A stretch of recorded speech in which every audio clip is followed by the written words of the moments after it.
What's up, everybody, and welcome back to another Dota 2 commentary brought to you by yours truly, this guy. Of course, you guys can't see me because I don't have a webcam or anything like that, but I am pointing my hand right at my chest saying that I am going to be casting it. My name is bbon from DotaCommenters.com. How y'all doing? Take a seat. Sit down by the fire. Get that load off your chest. You know, it's time for some nice, peaceful European Dota. Because European Dota these days has been a bit slow. But actually, I heard this game is very, very intense, very, very epic, and it should be for a heck of a good time, to put it mildly. And to put it unmildly, a hell of a good time, because hell is not really one of those unprofessional words, I don't think. And you know what? This is Replaycast. I'm doing this on my own channel, so I say what I want. To a certain degree. But yeah, I've been working on trying to fix that. That's why you don't hear me swear nearly as much in professional casts. Although if you do watch my pub-tastic adventures, I still swear as much as I ever do. But anyway, enough of me babbling on and on. We have no Tidehunter versus S-Turtle. S-Turtle is a team that's been around for quite a while, but it looks like they're just Turtle today. And they have a lot of very, very strong Swedish players. They have EGM Nikwa, who is a practice partner of Loda. And apparently, I read on Loda's Twitter, I follow him on Twitter, Lodaberg, I think. He says he has like a 90% win ratio with Niklas Smoglig. A lot of really powerful Swedish players play on Turtle, and meanwhile, NTH looks like Eternal Envy has not yet gotten back from his Chinese vacation, so instead, Zap Crash is going to be standing in. And we'll get right into the picks and bans, because already we have some pretty, well, not really pretty unconventional heroes. Keeper of the Light, very successful here in the G League recently.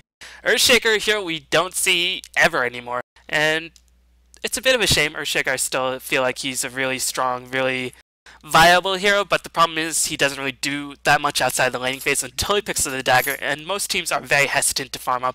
And no Tidehunter going to pick up probably the three of the best heroes in the metagame at the moment.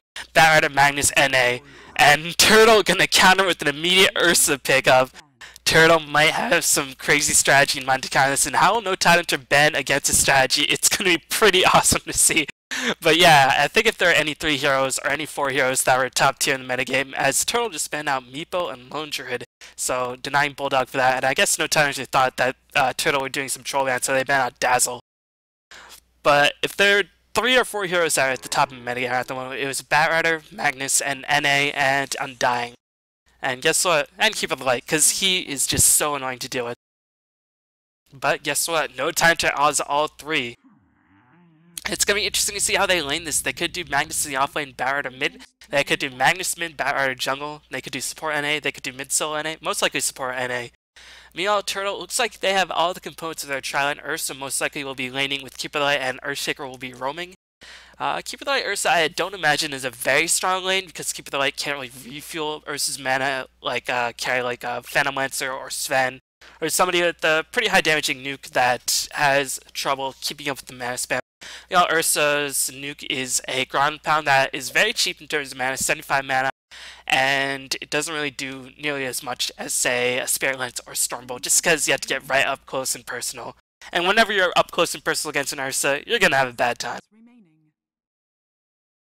Meanwhile, no Tidehunter looks like they're banning out long lane heroes. They banned out the Furion, the Darkseer, so perhaps Broodmother could receive a ban right here. Broodmother, strong pusher in conjunction with Keeper of the Light. Windrunner, powerful hero in that regard. Bounty Hunter, also a very strong hero in the offlane position. Although we haven't been seeing Bounty Hunter nearly as much. I think it's more because teams have learned how to fight it a bit better. And also because Bounty Hunter, if he doesn't really get going, has a lot of troubles. He's quite squishy, although if he does get going, then his team will pretty much steamroll the game, just on the back of his huge gold lead. But no time they're going to ban out the TA, so maybe they want Turtle Masters to pick up that Bounty Hunter. They have a pretty strong Trilane support that can deal with the Bounty Hunter. Mana Drain can drain off a lot of Bounty Hunter's Windwalk mana or Shadowwalk mana, and Impale will definitely keep Bounty Hunter locked in place, but of course, NA will have to hit level 3 or level 4. He wants to get Impale, Spiked, Impale, and then Mana Burn. So he'll have to get level 4, which doesn't usually happen very quickly for NA in the Trilane. Meanwhile, Turtle banning out 2 supports in the Venomancer and the Wisp, and they ban out one of No Tidehunter's favorite carries in the form of Gyrocopter. Gyrocopter, in conjunction with the Magnus reverse polarity, will pretty much mean a team wipe if No Tidehunter wanted to go for a Sven. And this could be a bait. Turtle might be saying, Sven's still in the pool, and yeah, Magnus, go for it. You know you want to. And I don't know if No Tidehunter will pick up Sven. Sven, a very powerful hero. Loto loves playing him, I think. But it'll be a bit more tricky to lane him if jungle Batrider is going to be the solution. NA, Sven isn't really the most powerful dual lane. So whoever's in the offlane position can definitely take advantage of that, get a lot of experience. It's a dual melee lane. So I do not think that No Tidehunter will pick up a Sven in this situation. That's just my gut instinct. Of course, my gut instinct has a tendency to be wrong many times, but I don't think I'm going to be wrong this game. I have not watched the game. But if you want to watch a different VOD, check out joindota.com. Toby, I'm sure, did a fantastic job of casting this game. So yeah, keep a lookout for that. And if you guys are wondering what other games I'll be casting soon, because of my one cast per day for at least a month, hopefully longer, I'm going to be bringing you some G League coverage as well. Probably not with Lumi because he's busy doing other stuff, but hopefully with some other people that you will enjoy. But anyway, enough about that. Looks like No Tidehunter are going to pick up the Rubik. So it's really going to be interesting to see how No Tidehunter lanes it. They could also do Barra in the offlane position. They are on the rain side, so it's going to be a bit easier for Barra to get experience. He can pull the larger creep camp if he has some tangos and boots of speed. And can definitely probably handle himself in the lane a bit better. Earthshaker, Fissure doesn't really affect Batrider. And again, Ursa and Keeper of the Light, not really the strongest lane in terms of keeping the Batrider back. So I think if no Tidehunter really want to do it, they could put Batrider in the offlane Magnus mid and then do a trial of NA, Rubik, and whatever carry they want to go for. Meanwhile, Turtle, not too sure what they're thinking, but they're going to have to pick up their mid solo and they're going to have to pick up their offlane also and do an aggressive trial. And I don't think Ursa, Earthshaker, Keeper of the Light is the best aggressive trial. I mean, Keeper of the Light can constantly refuel Earthshaker's mana for Fissure, but Ursa, I don't know if is necessarily the best killing person in the trial. Does do a lot of damage. It really relies on Earthshaker's Fissure blocks. If Earthshaker gets a Fissure block down, then the trial will pretty much die, and it's going to be very deadly to face up against. If Earthshaker doesn't get the Fissure block, it won't be nearly as threatening. But Turtle going to pick up the Naga Siren. So this is going to be really interesting. Not too sure how they're going to lane this. Are they going to do an offensive trialing with Naga or Shaker? Keep it away. Are they going to do a dual lanes? Are they going to do a mid-solo Naga, a mid-solo Ursa? Are they going to do jungle Ursa? What are they going to do with the Ursa? That's our main question, because Ursa, I mean, how can you not love him? He's so cuddly. You just want to give him a big old hug. And then you find out once you give him a hug, you're just bleeding from head to toe. So definitely not the friendliest bear to hug, but he's lovable. Meanwhile, No Tidehunter picking up one of the strongest carries in the version in the form of Luna. Strong early game, strong mid game, strong late game. But it does get outclassed by harder carries in late game, although I don't think she gets outclassed by Ursa. She usually has a lot of move speed, so she can potentially kite Ursa around. But there is a lot of disables to keep her in place. Naga Siren, pretty long range net. Fissure, pretty long range. Mana Leak can drain some of Luna's mana. But Turtle, I wonder what they're going to pick up here to sort of deal with that. Whatever they're going to pick up here will definitely indicate what lanes they're going for. And I don't think No Tidehunter really has any ideas what Turtle is going to do for the lanes. Of course, once the players start picking the heroes, they might have a better idea. But unfortunately, I'm not as familiar with Turtle as I am with No Tidehunter. So once the players pick the heroes, I still might not know the lanes that the heroes will go to. But Turtle, still probably should pick up a mid-solo hero, and then maybe do an aggressive trialing with somebody farming the safe lane. Or they could do dual lanes again. Earthshaker can roam pretty adequately. So really, I'm not too sure how to call this next pick. Usually I have some sort of idea in mind. Oh, they need a mid-solo and they need an offlane hero here. But I'm not really too sure in this situation. But they decided to go for a very stable, a very versatile hero in the form of Windrunner, who thankfully has died out from the scene somewhat. So I'm not really as mad as you. As mad as I usually am with the Windrunner pick, just because, you know, I saw Windrunner for 2.5 years. I think I'm glad for a break in Windrunner action. But she's back, and looks like Nico is going to be playing her. So we'll get into this game very shortly. I heard this is a very action-packed game, and anything with the Ursa is automatically at the top of my list for games to cast. So S4 is going to be playing the Batrider, so we're going to see a mid-solo Batrider most likely. Considering No Tidehunter does have a stand, S4 could also jungle, but I think in this situation, yeah, S4 is going to be in the mid lane, and that means whoever's going to face it in the lane is going to lose, unless it's a hardcore dual lane. But even if it's an Earthshaker dual lane, Earthshaker can't really do too much against Bat just because Bat can fly over the fissures very, very easily with that Firefly. So we'll go over the players and teams right now. We're going to have Loda on No Tidehunter playing the Luna. Aki is playing the NA. S4 is playing the Barretter. Zapcrash is playing the Rubik. And Admiral Bulldog is playing the Magnus. So despite the skewer nerfs, looks like Magnus is still a very, very powerful offlane hero. 600 range, definitely not as good as it used to be in terms of getting away from tricky offlane situations, but once you start leveling it up, it still pretty much acts similar. So you might have to take a couple more chances than you usually have to do in the early levels for Magnus, but you can still get the experience if you manage to get that level of skewer up. So Magnus is still a very capable offlane hero in that regard, has reverse polarity, still as ridiculous as he has ever been in that capacity. His main nerf is that Empower can't really be casted through BKB anymore, and that you can't cast while you're skewering, as you saw in the last game where one of the Magnuses skewered, but unfortunately passed everybody and only managed to get one person reverse polarity just because skewer has such a far range. But thankfully that's been fixed, so it's a little bit more difficult to land that reverse polarity just because of the distance on skewer. But anyway, on the side of Turtle, we have EGM playing Ursa. Smugly is going to be playing the Naga Siren. Nico is going to be playing the Windrunner. Papa Jorben, or Jornem, is going to be playing the Keeper of the Light. And Pathy is playing the Earthshaker. And S-Turtle is a team that's sort of stuck around Dota for a long time. They have very, very strong heroes, unfortunately, or strong players, but unfortunately, I don't think they ever really made the jump. Maybe they were a bit more casual, maybe they weren't really seeking for sponsors, but I'm sure as Dota 2 becomes more and more popular, they're going to practice a lot harder. I've already seen EGM and Nico play in a bunch of other games. They actually managed to qualify, or get to the finals of one of the Frag by Thor Open finals, but unfortunately failed to qualify in that regard. And hopefully Toby had a delay on his stream because there is going to be a mass migration. Will both teams know where each other are? It looks like Barretter saving a skill point might actually end up skilling Firefly first, just so he can do a lot of burn damage over time if there is a giant cluster F of an engagement. Meanwhile, everybody else is saving their skill points and are most likely going to pick up that Impale. Luna already picking up a point to Lunar Blessing, so they're going to have a bit more damage to work with. But Turtle, I think, might have the better level engagement. They have Illuminate most likely. They have Windrunner with the ridiculous range. They have Earthshaker's Fissure, which can pretty much make or break level 1 engagement. They have whatever Naga decides to pick up. And they have Ursa, who isn't really the best level 1 hero. Isn't really the best hero, but Fissure with Net will definitely leave a target in place long enough for Ursa to just rip through them like a hot knife through butter. Anyway, just gonna wait for both teams, so gonna fast forward a bit. And hopefully this game will get underway, but already it's looking to be very action-packed, just checking out the starting items. Nothing too out of the ordinary. Barretter mid lane, gonna go for that fast bottle as Nincompoop is calling go.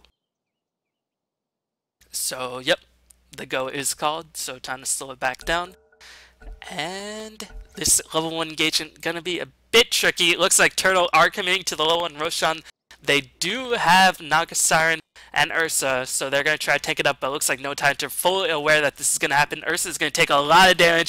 This could be disastrous for Turtle right off the bat. They do have a ward spotting out the movement of No Tidehunter, but it looks like No Tidehunter do not want to jump until the Roshan's very, very low. Smugly actually going to take a bunch of damage, and here comes a Firefly. Barrett is going to scout out, and he does know. He sees everybody, and that is the key for Turtle to get the heck out of there. But Roshan, that Greevil is thwacking on everybody. Earthshaker going to take not nearly as much damage. No napalm stacks. It's only level 1 Firefly. So he can pretty much casually walk through that fire and the flames. But here comes Loda with the Lunar Blessing. Loda's going to get isolated by a beautifully placed Fissure. Going to immediately kill off Loda, but looks like Rubik does kick off Naga Siren in the midst of that. And Admiral Bulldog takes the fall as well. I don't know what he scaled, but Pathy going to be on the in pursuit. And we see the power of Earthshaker in these little engagements. He's going to clarity back up. If he manages to get another Fissure, that's going to mean another kill for sure. Does manage to get a double kill onto Rubik. Barrett trying to desperately escape Ursa. Very high base movement speed at 315. But Barrett just able to Firefly. Actually going to go back on the offensive. Try to pick off EGM. Ursa just scares him away. Is level 2. Managed to get that overpower off. And will they finish off Roshan? It might be time for them to get to the lanes. Roshan over half HP, they are going to commit to Roshan. Aki does pick up a Hasten. Is he going to try juke? He's juking for the best of his ability. Did pick up Spike Carapace, But unfortunately, this Roshan is going to take the fall, but no Tidehunter could have gone worse. They're going to pick up a lot more additional experience than Turtle would in the lanes, even though Turtle are cleaning up Roshan. So even though Turtle will be at level 2.5, no Tidehunter won't be as heavily far behind, just because Roshan was finished so very late. But still, not the best start for no Tidehunter. Really nice engagement by Turtle, and it's going to be a mid-solo Ursa, new meta against Batrider. And, I mean, I guess it makes some sense, because if Batrider goes over you with the Firefly and Napalm stacks, Ursa can turn around and try to do as much damage as possible. I think Batrider can possibly kill an Ursa faster. This might be the new metagame counter for Batrider in the mid lane. Just have Ursa. I mean, Ursa going to be top tier pick very soon. And meanwhile, this bottom lane going to be very action-packed, as here comes a fissure nicely placed by Paffy, as he managed to get a beautiful fissure block, splitting off the rest of the team. And Naga, still a very capable hero if she gets the farm. Her biggest nerf is the cast time on her net, and the cast time on her spells in general is just so ridiculously long, 0.45 seconds. Or not really the casting time, the casting point. But does get the net off. Earthshaker maneuvering himself into position. Here comes Fissure. Unfortunately, does not catch Zap Crash, but the Riptide and the Illuminate do. Meant to say that it did not catch Zap Crash on the right side of the Fissure. So it looks like this Trillion on the side of No Tidehunter already having a lot of trouble, but Luna already level 3, so all is not lost. Batrider gonna lose a regen rune to Ursa. And so Ursa can afford to go for the runes a bit more aggressively now that he finished off the Roshan. Does have a regen rune in the bottle, so can regen up against the Batrider. Ursa mid lane against Batrider. I'm loving it. Well played, Turtle. I love it already. Meanwhile, on the bottom lane, Aki is going to pop the Spike Carapace, but he's going to be in a lot of trouble. Loda does have enough mana to cast another Lucent Beam, but it is only level 1. Looks like Keeper, though, it does pick off Zap Crash. Meanwhile, NA does take the fall as well. Loda picks up a kill on Earthshaker, but he's going to have to run the heck out of there. Luna is so fast, but guess what? Smuggling is faster. He has the boots. He does get the Riptide off. So, Turtle just going on a roll right off the bat. And Naga is going to be A-OK. Going to have the Chakra Magic to help refuel his mana and get right back into the action. So Turtle throwing No Tidehunter for a bit of a loop made No Tidehunter a bit lost without their captain, Eternal Envy. But I think it's more likely just the lineup of Turtle is just throwing No Tidehunter for a bit of a loop right here. And again, NA, not really the best Trillion versus Trillion hero. Can line up the Impale, but other than that, doesn't really have enough mana to fuel multiple engagements. And Spiked Carapace is good until you realize you don't always have to focus the NA to make things happen.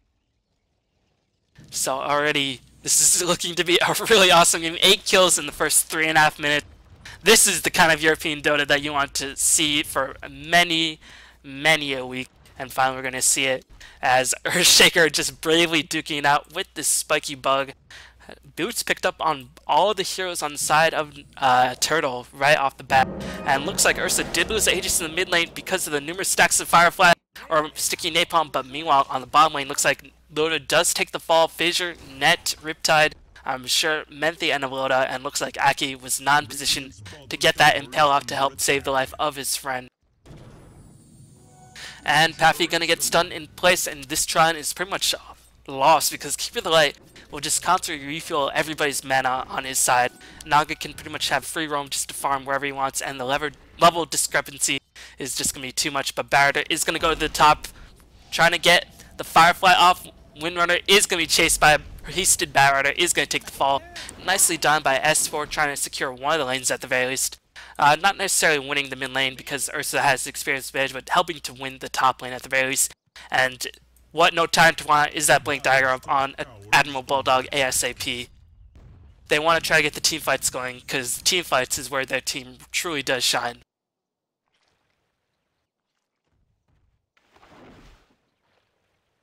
Gonna pull out an experience graph, only 1k difference, so not really the biggest difference. But still a sizable difference nonetheless. That's because, again, Turtle, we're out of the lanes for a good 50 seconds with Zap Crash going to be held in place. One more hit is going to clean him up, but looks like Earthshaker does take the fall because of the Lucent Beam. Aki, trying to position himself, did manage to pick off Earthshaker, so got a nice kill in return. Meanwhile, Luna going to be constantly harassed by the Riptide, by the Illuminate, and going to be held in place for a long duration. So S-Turtle, again, dominating this Trillion relatively easily.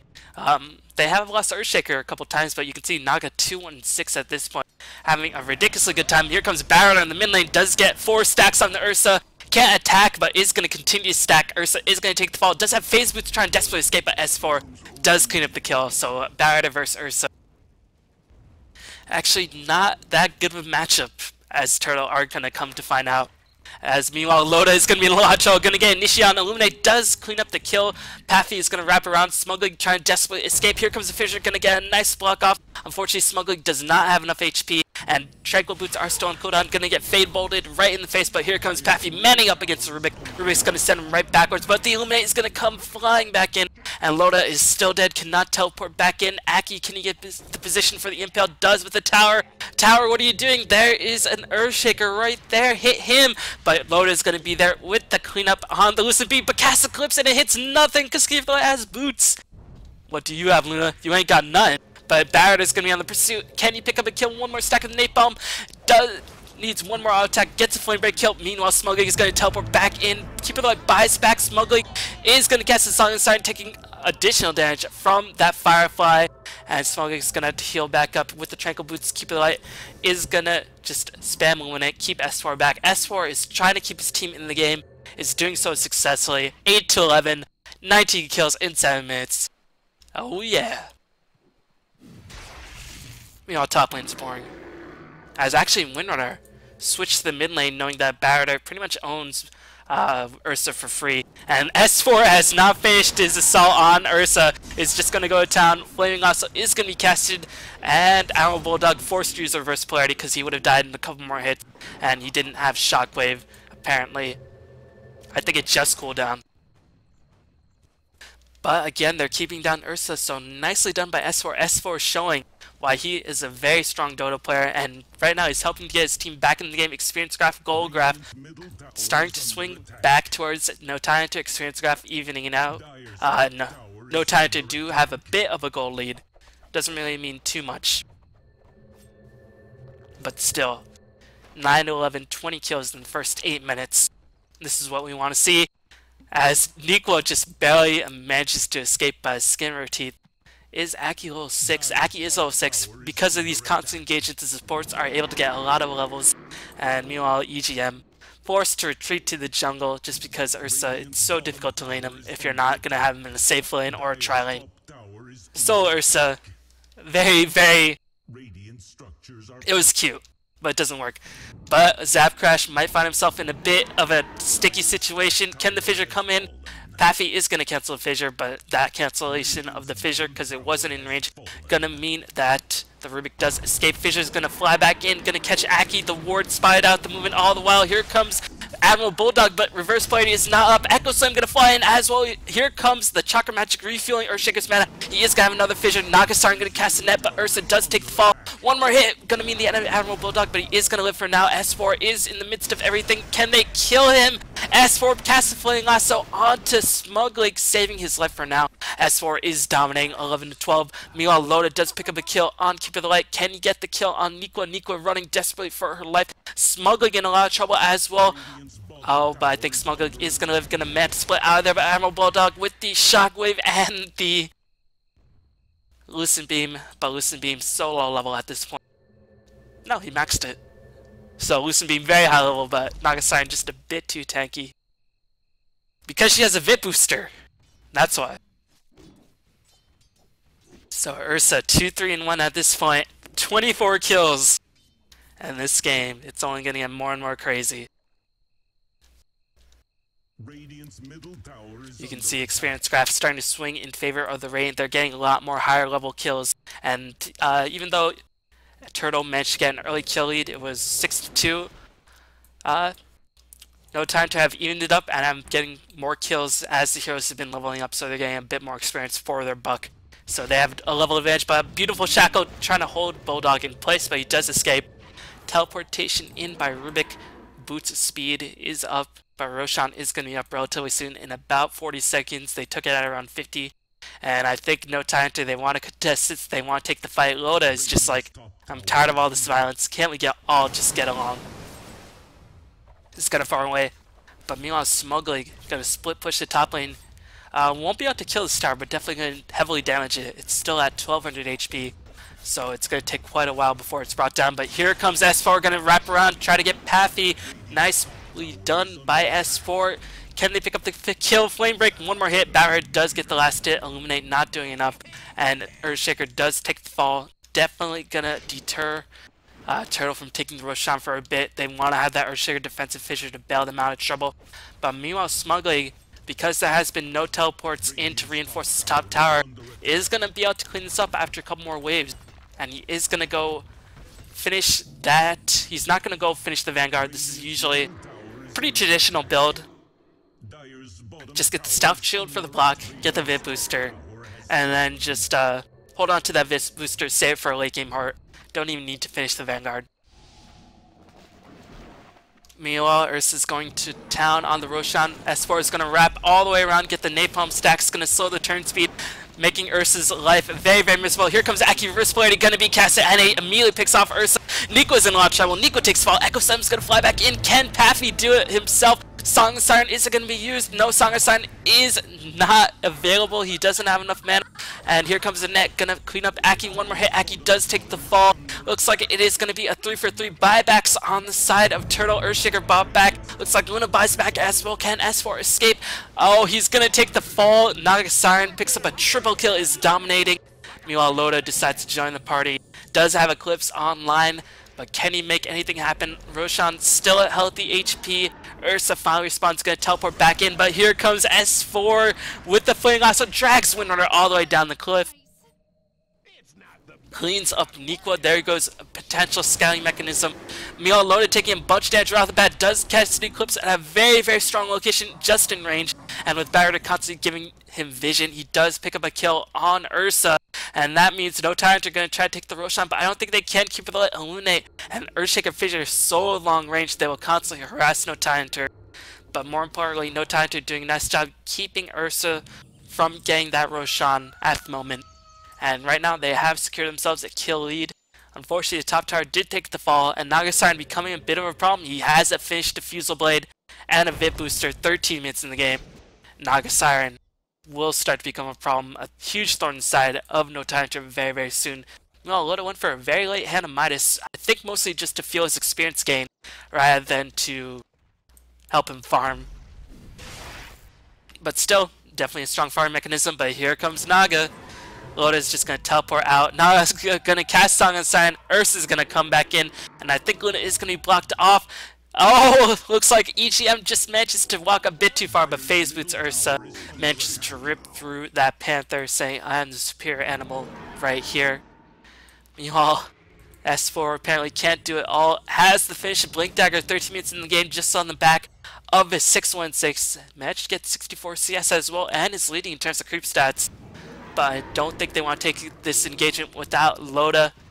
They do have Reverse Polarity up, but Magnus less than half HP. Blink Dagger in, trying to pick off Smuglig, but he is going to get shackled, going to prevent a lot of the drag time. Won't be able to drag Smuglig to the other side of the cliff, but Song of Siren is on cooldown. Ursa does pick up the Aegis. We're going to have to get the heck out of there. Bulldog does manage to clean up a kill on Earthshaker, who managed to roam all the way, trying to get in position for that Echo Slam. Nikwa going to try to chase, get the Shackle Shot going. Unfortunately, it does not latch. No trees, nicely positioned by Admiral Bulldog. EGM is going to be slow in place by the Fissure, stolen by Rubik. Ursa might just lose his Aegis 2 stacks. Going to slow him down, but S4 is going to take the fall.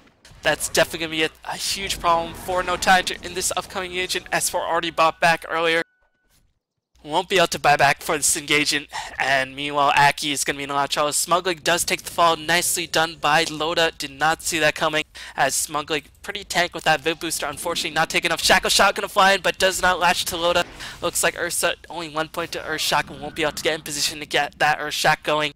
And 37 kills in 15 minutes. Woo! And I'm already out of water. Alright.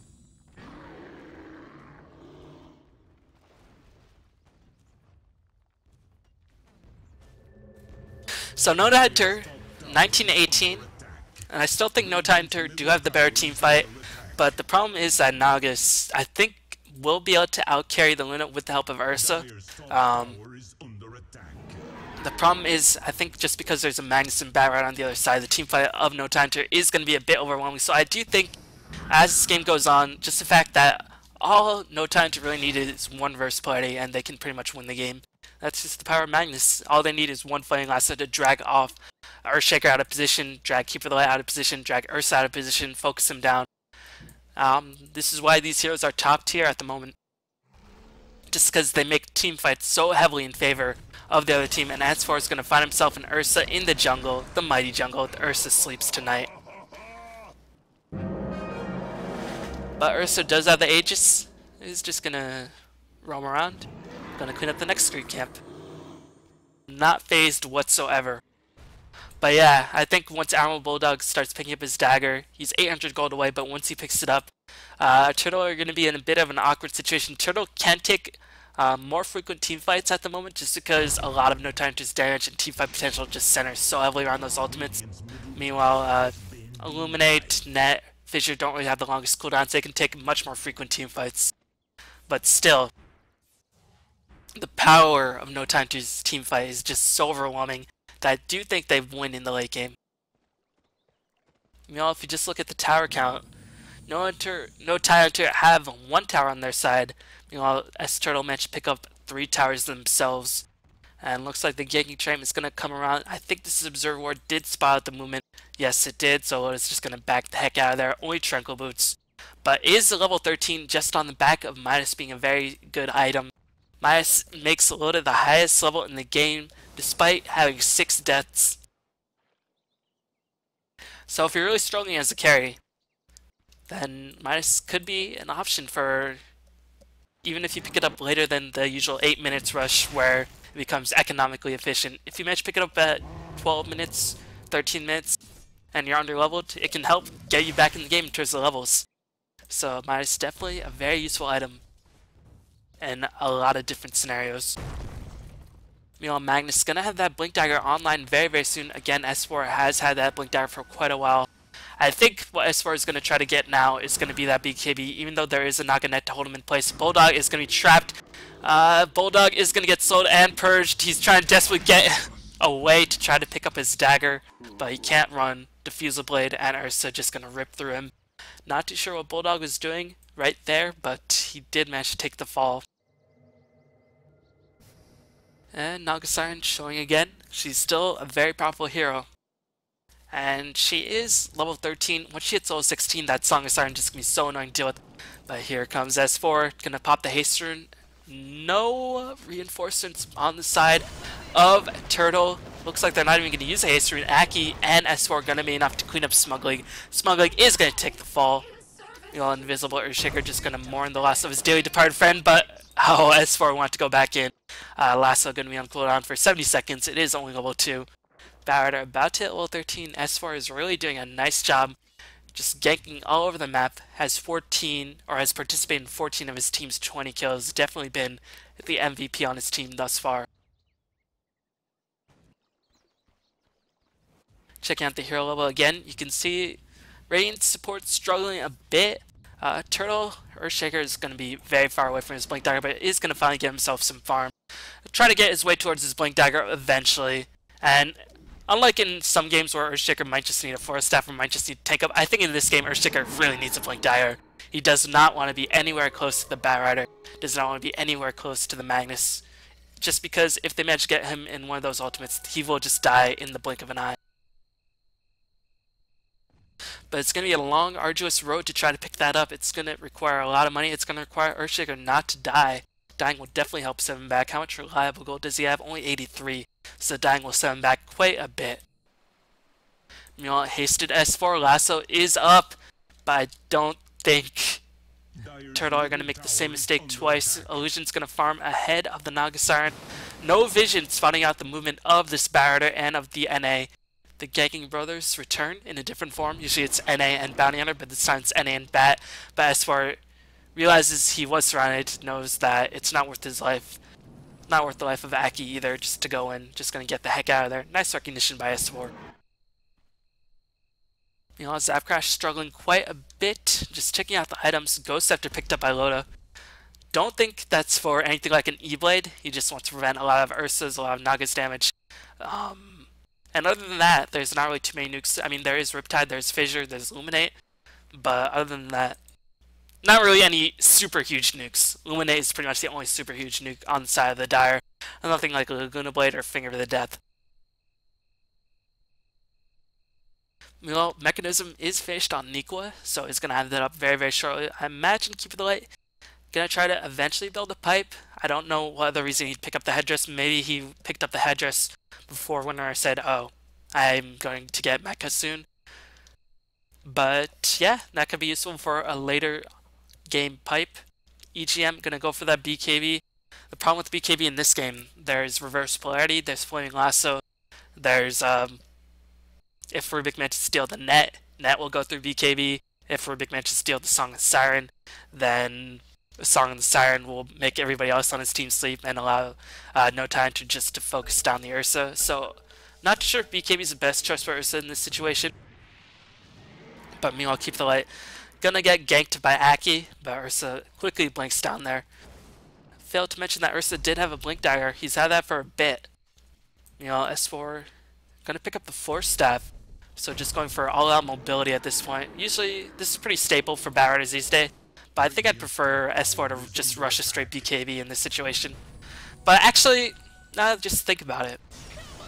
Oh, Blink Dagger gonna go on the Keep of the Light, gonna get Shockwaved as well. Force Staff gonna drag him, and that's gonna be one very dead Gandalf. But yeah, now that I think about it, BKB I think will be eventually picked up by S4, but I think they know that they have a better late game in this scenario, and they can just sort of hold on that BKB before the huge 5v5 team fights break out. So despite Turtle's really effective tri-lane dominance and really, really aggressive Roshan attempts, they are behind in terms of kills. They do have a healthy gold advantage, but that's just because of the towers. Experience advantage slightly in favor of the rain, definitely not anything to write home about, as all of these small differences can definitely be overcome by either team.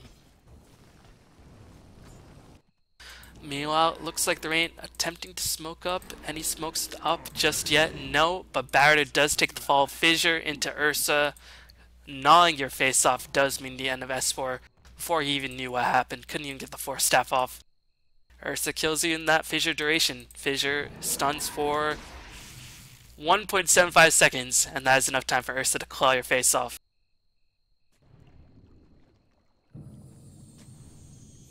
But again, as the Rains start picking up more and more Ghost Scepters to deal with Ursa, Ursa will find himself out of luck. Once the Rains start picking up more and more Force Staffs, Ursa will just be kited around.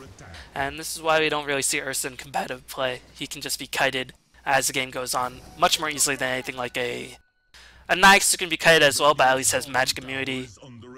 Naga can set up with the ultimate in the net. Phantom Lancer can just do whatever he wants once it comes to the late game. So yeah, there's definitely a reason. As looks like Spectre calls out Ward Wars. We saw Keep of the Light dewarding here. It looks like the Dire do have a healthy dose of map control on their side, despite being... Oh, they do have the tower advantage as well. Loda gonna be fissured in place. Illuminate gonna fly back in. I think Loda is baiting. Or EGM thinks that Loda is baiting. But S4 is just farming happily on the bottom lane. I think Turtle could have gone in for that, but they want to just secure the position for the Roshan. That's why the ward battle is just so important. If they manage to kill this Roshan, they will get the cheese up on the Naga or the Earthshaker. Earthshaker actually approaching that Blink Dagger in about 600 gold. I think if I were them, I'd just let the Earthshaker farm that up, but he really needs to be in good position for this Roshan engagement, so I understand the difference here. As looks like there's going to be aggressive smoke gank. They know the Roshan's going to respond very soon. They want to get one pick off, then go back to get the Roshan. Smart move by the side of Turtle, and they managed to make sure that the Rain had no map control, no wards up to spot out that smoke movement. Do they hear the Ursa roar? Smoke has not yet been dispelled. Loda.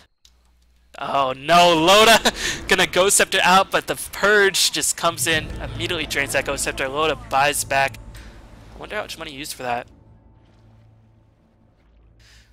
700 gold or so. But Loda bought back knowing that the Roshan engagement, very, very crucial. Cheese just so useful. And Roshan again gives a pretty healthy gold and experience bounty. Meanwhile, No Tidehunter suspecting the Roshan attempt to just back the heck off once they realize that it is gone. All they used was a Firefly. It's going to be up in 39 or 29 seconds or so. So really not the biggest investment, and they are going to get themselves some wards to try to prevent that as well. Meanwhile, Loda, again, not having that good of a game. 4 and 7. Luna, pretty squishy, but is level 17. Again, the highest level in the game, just on the back of that Midas. Net worth, however, Naga's got him outclassed. Has fished the heart. Naga gonna be... How are they gonna kill this Naga? They definitely have the capabilities, but they really have to rely on the reverse polarity. And it's gonna be a lot of pressure on Bulldog just to get in the correct position to land that reverse polarity. Doesn't have anything like a Force Staff, just gonna have to rely on that dagger and the skewer to get in the right position. But S4 is gonna initiate. Looks like he is gonna find himself Earthshaker, but just manages to drag himself in place. Could not burst him down. Here comes reverse play, but Bulldog just gonna be held in place. Eclipse gonna be casted as well, but looks like Eclipse not gonna be enough. Just a series of unfortunate events for Tidehunter. Only managed to get 1 kill. Bulldog took the fall. Can S4 does pick up a kill on Keeper of the Light, but Naga gonna try to pick up a kill on Aki and perhaps Loda as well. Power Shot gonna fly in, but no, the Force Staff gonna save Aki's life. Loda gonna regen up a lot of HP, but here comes Ursa. Purge gonna slow Loda. Loda's gonna take the fall. Loda has no buyback. S4 is gonna be shackled in place. S4 will he die? Gonna take the fall to Naga's Siren. And man, that was such a close engagement. Very, very unfortunate. You saw that just a series of unfortunate events again just occurred. S4 dragged the Earthshaker out of position, but he was at like 150, 200 HP, and Earthshaker still dropped the Echo. Bulldog managed to get a 3-man reverse, but unfortunately his teammates were just a little bit on the wrong side of the hill, and they couldn't get the maximum damage. Loda was able to cast Eclipse, but again, couldn't get the right clicks going, and the mechanism was popped at a very, very appropriate time for Turtle, and that allowed Turtle to get the team fight and force a couple buyback.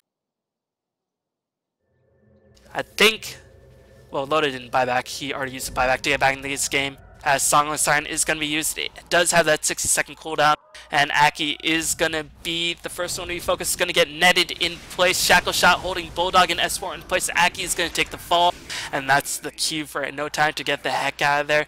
Can they do it? Yes, they will be able to escape for now. No, Rubik's going to be slowed. He is going to take the fall as well, just trying to buy as much time, trying to secure the life of his teammate. He is going to take the fall, and I think that is going to be a Roshan attempt. The creep wave is a bit pushed on the top lane. Lowe's just going to farm that. And that's going to mean an Aegis once again for the Ursa. Getting very, very close to that BKB. Meanwhile, Smuggling has just been a terror in these fights. The Diffusal Blade definitely paying for itself and more. And he's going to be able to pick up that level 2 Diffusal Blade very, very soon to get 8 more charges and some more mana burn.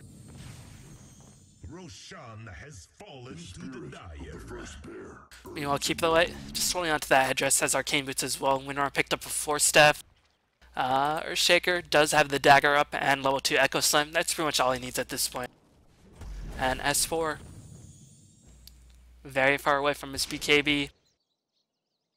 Loda has to get the heck out of there.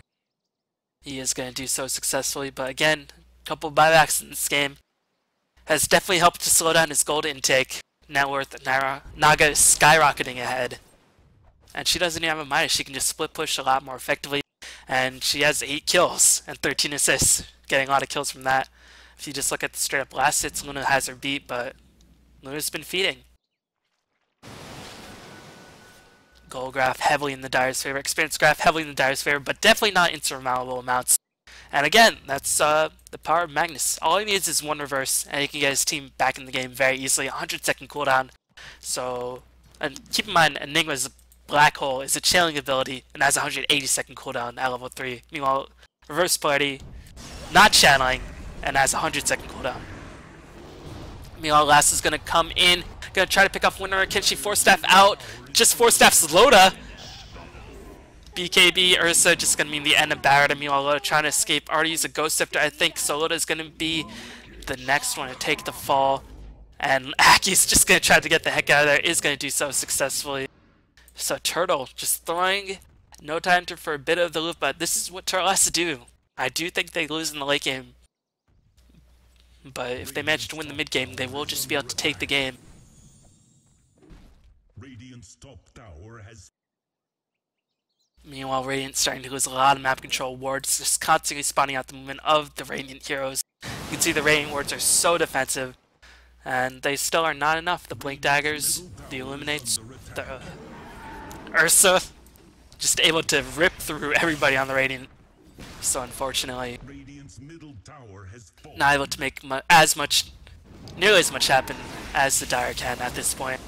And really, how will the Radiant defend this? They have reverse. They're gonna really have to rely on Arrow Bulldog. But keep in mind, they do have the Aegis. The Dire do have the Aegis. They have the cheese. They can definitely survive a reverse. But the Dire are gonna have to back off. Nice defense by the Radiant heroes. S4 just fire flying away. Ever since S4 picked up that Force Staff, he has been dying a lot in these engagements. I don't think if BKB would have made a difference.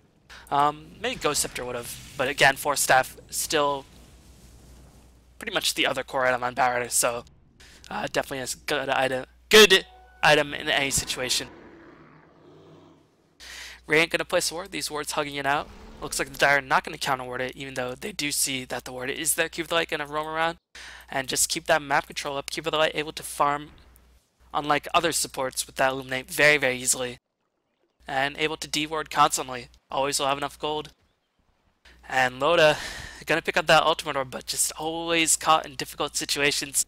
But he sort of has to be aggressive, as here comes the blink in, and he knows Ghost Scepter not even gonna be worth it. He's gonna use it, trying to purge off the net, nicely timed, but again, just gonna die to the Riptide. Didn't even have to use a Diffusal Charge. Well, used Diffusal Charge anyway, just to make sure.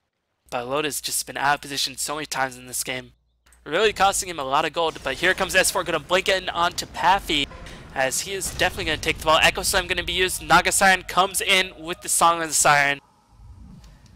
And it ain't over till the Fat Lady or the Naga Siren sings, but here she comes. Arrow Bulldog trying to get in place. Not going to use reverse. Does pick up a kill, but Rubik does take the fall as well. Keep it like, can he escape? Here comes Ursa running in, charging in. Guns blazing. Here comes the reverse. Reverse catches Ursa. But Ursa still has Aegis, and Aki is going to take the fall. Very defensive reverse. They don't want to use defensive reverses. They want to use offensive reverses. Can Bulldog escape? He is going to escape for now, but meanwhile S4 going to find himself a bear in his neck of the woods. Is going to Force Staff himself away. Blink Dagger was used on EGM, so won't be able to keep up the pursuit, but I think No Tidehunter are a little bit mind screwed, a little bit mind cracked, and are just losing a lot of focus. Could be because they're playing with the stand-in, but Turtle playing with a couple stands themselves.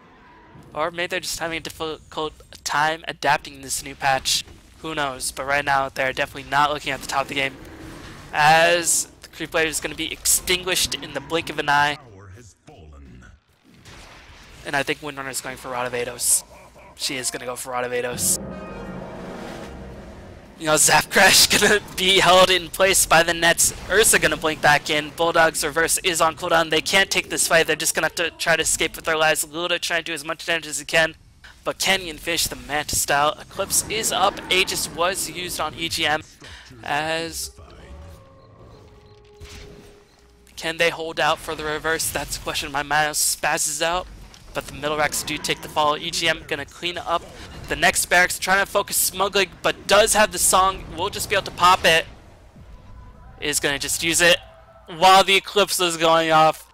That's so unfortunate for No Tidehunter, but they had to expect that was coming. 60 seconds at level 3. I mean, no laughing matter. As Bulldog blinked in, doesn't have the reverse, as it looks like a Shack Shack gonna hold Bulldog in place for a good duration. Ghost Scepter was popped. Here comes Skewer, as he was unable to get the reverse off, and looks like No Tidehunter are just crumbling under the relentless onslaught of Turtle. Magnus does buy back, has reverse up now. That is going to be the cue for Turtle to get the heck out of there. Ursa does take the fall, losing a Mott's kill streak, but Ursa has done his job. Managed to secure the middle barracks, get a lot of kills in the process, force buybacks. What more can you ask of an Ursa? Not too much more. And it ain't over until somebody buys a Rod of Ados. And then, well, it's not over yet. They still have reverse. They still have Luna. Luna's just so underfarmed at this point that I don't know how they'll ever be able to kill the Naga unless they blow everything on her. And that's the only way they can do it. They're going to have to blow everything on the Naga and then just hope to kite around the Ursa. But unfortunately, Echo Slam, Illuminate, Shackle Shot will make that a lot more difficult. It's easier said than done, but they're going to have to do it. S4 gonna jump in onto Smuggling, but guess what? Ultimate's up. This ultimate that you know and love. Can the chainstones be perfect? They're gonna use a reverse just to try to kill off Smuggling, but no damage. Cheese is used. And that means reverse is gonna be on Cola. Bulldog is gonna take the fall. S4 is just gonna have to get the heck out of there.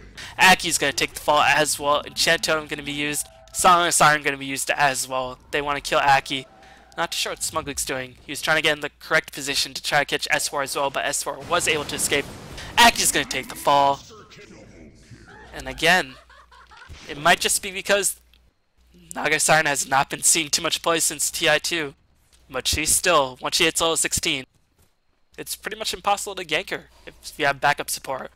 That .45 casting point definitely makes it easier, but once she picks up a heart, she will just be able to get the ultimate off. Unless you have the damage, unfortunately, the cheese was used, and even if she didn't use the cheese, I think she could have popped that ultimate regardless.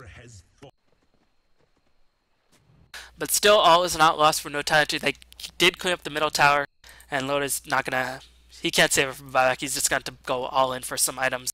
Reverse player is going to be cooling down for another 40 seconds. Cliff is on cooldown as well. Can they clean up EGM? That eliminates a lot of damage potential. Doesn't have anything like a Booster Chow, but it's just going to be a 4-man push.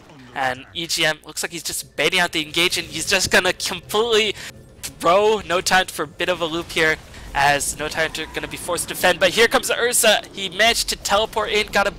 How did he get in there? He got recalled by Keeper of the Light. That's how he got back in there. He is in the midst of everything. Naga does have the ultimate to help save the life of Smuggling.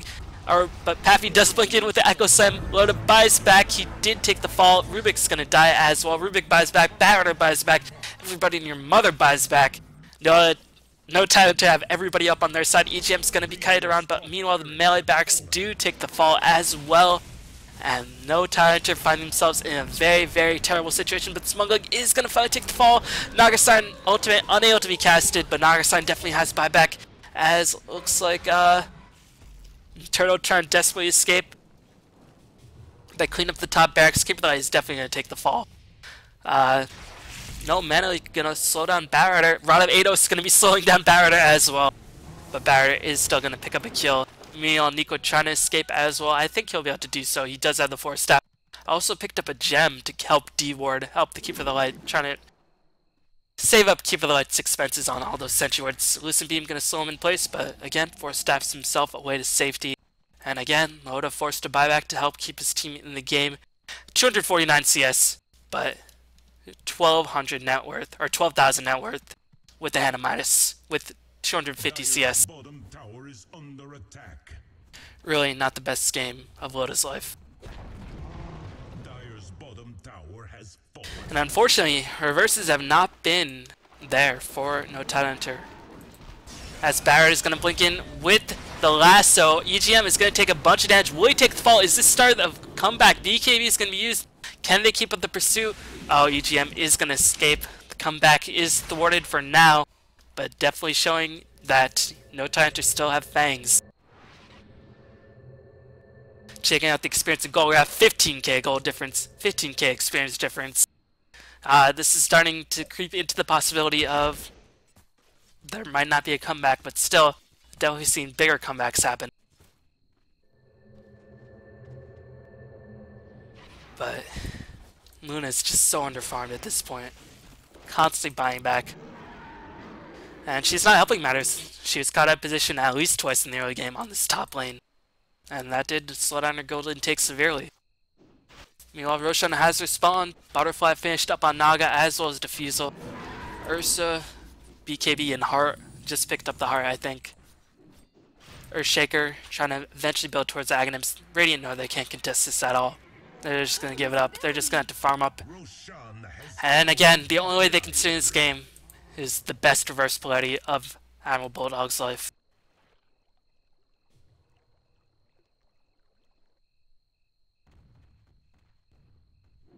And you can see level 21 Luna, but it doesn't really mean anything. I mean, levels are good and all, but there's a point where you just need gold, and you just need items. And Luna is just going for all out DPS.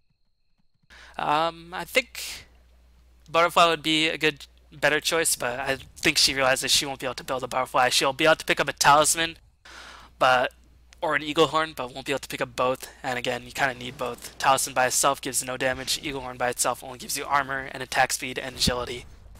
She needs all three, so she's going to go at least for pretty much all out damage and try to hope for the best reverse polarity of Bulldog's life. And can he do it? Bulldog, a very strong player, but again, there is the problem of an Aegis and a cheese on the side of Turtle. Neck gonna fly and holding Loda in place. Loda gonna already use his Ghost Scepter. Didn't even get Diffuseled out of there. Meanwhile, Naga does pick up a kill on Rubik. Winner does clean up the barrier. Loda's gonna be is mentally gonna get purged as well. NA does clean up. Keeper of the Light in the background. Loda gonna get Ned as reverse has not yet been used, but two heroes already down on the side of No Tide. They're gonna have to use reverse now, but already keeping very spread out is EGM and Smuglig. And just the constant amount of pressure on the side of Turtle, I think, is going to mean the end of No Tidehunter in this matchup. Skewer, reverse, not even able to be casted. As that Enchantum, nicely timed. Magnus Spy is back for one last hurrah. Does manage to catch up two heroes, but here comes Echo, here comes Ursa. And here comes the Queen of Crew, here comes the Wrecking Ball. As Turtle just gonna farm it up for a bit. Luna can't even buy back. And GG's called by Loda, so Turtle surprising everybody at the defense 3. Look at Smugly, does not give a crap. Heart regen is standing in the fountain for so long.